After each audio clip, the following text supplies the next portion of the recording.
वहीं एक और दूसरी बड़ी खबर आ रही है। भारत में कनाडा के एक वरिष्ठ राजनयिक को निष्कासित कर दिया गया है। आज विदेश मंत्रालय ने भारत में कनाडा के उच्चायुक्त को तलब किया और भारत स्थित एक वरिष्ठ कनाडाई राजनयिक को निष्कासित करने के भारत सरकार के फैसले के बारे में सूचित किया।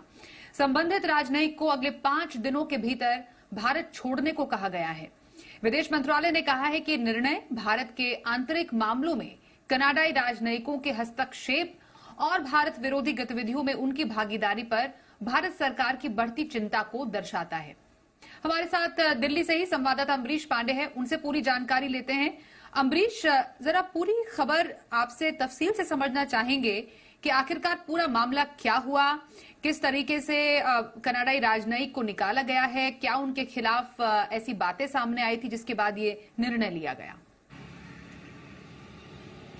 देखिए, बेहद गंभीर मामला है क्योंकि भारत और कनाडा दोनों एक दूसरे पे आरोप लगा रहे हैं।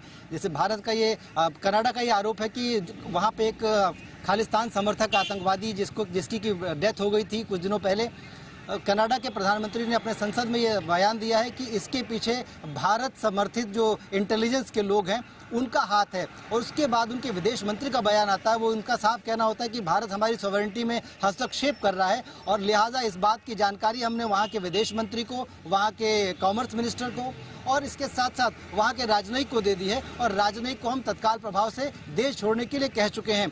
ये एक बड़ा डेवलपमेंट आज अर्ली मॉर्निंग हमको देखने को मिला था।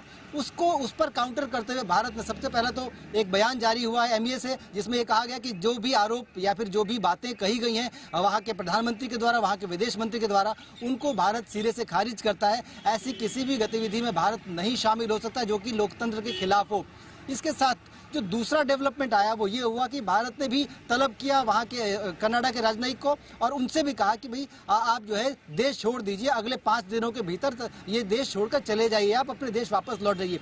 इसको हम एक तरह से डिप्लोमेसी कह सकते हैं क्योंकि जैसा वहाँ में हमारे नागरिक के साथ हुआ था वैसा ही हमने उनके राजनयिक के साथ किया है। लेकिन इसके पीछे की अगर कहानी को समझते हैं तो जिस तरीके से जियोपॉलिटिकल सिचुएशन डेवलप हो रही है, दोनों देशों में इलेक्शन होने हैं, खालिस्तान समर्थक आतंकवादी वहाँ पर बड़ी संख्या में है, खालिस्तान के समर्थक वहाँ बड़ी संख्या में है और बड़ी संख्या में वहाँ पे इस तरह के लोग हैं जो कि भारत विरोधी गतिविधियों में शामिल होते हैं।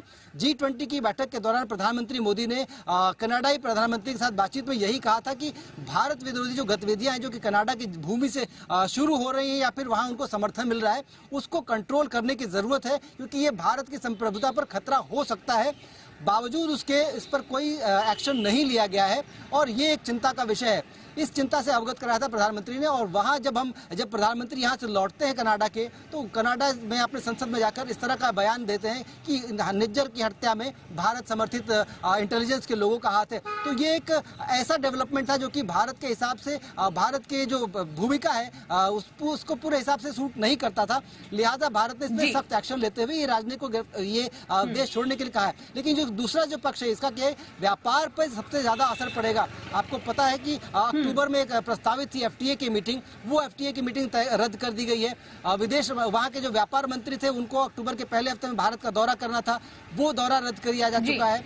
तो ऐसे में दोनों ही देश की सरकारें मान चुकी हैं कि अगर ये स्थितियां नहीं सुधरती हैं जो कि राजनीतिक और जियोपॉलिटिकल तौर पे उचित नहीं है, अगर ये नहीं सुधरती है तो आगे जाके संबंधों में और खटास या फिर और तनातनी बढ़ सकती है। स्वाति, धन्यवाद करेंगे अम्बरीश आपका पूरी खबर पर ज्यादा जानकारी देने के लिए।